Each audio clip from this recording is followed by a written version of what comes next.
Hi friends, welcome to my channel. ఈరోజు వీడియోలో ఏంటంటే మేము మా చేనులోకి వచ్చినాం అనమాట. తీసుకొని తినడానికి ఎలా ఉందో చూపిస్తాను.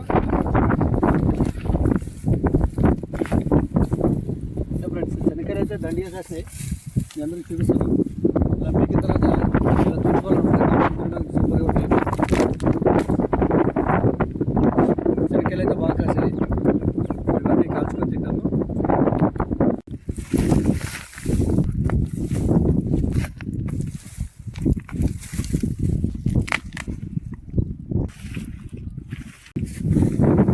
ఇక్కడ ఫ్రెండ్స్, మొత్తానికి అయితే అంతా చెక్ చేసుకున్నాం అనమాట. ఒక చోటికి అంతా రెడీగా ఉంది. పంట అయితే బాగా అంటుకుంది. తీసుకుని ఇలా వేసుకోవాలన్నమాట. అంతా అయిపోయాక ఇలా ఆరుకోవాలన్నమాట. ఫ్రెండ్స్, కాల్చడం అయితే అయింది. చూడండి ఎంత బాగున్నాయో. అంతా కూర్చొని తింటున్నాం అనమాట, నేను మావాడు. ఈ వీడియోకి అయితే ఇంత ఫ్రెండ్స్. ఈ వీడియో నచ్చినట్లయితే లైక్ చేయండి, కమెంట్ చేయండి, సబ్స్క్రైబ్ చేయండి. బాయ్.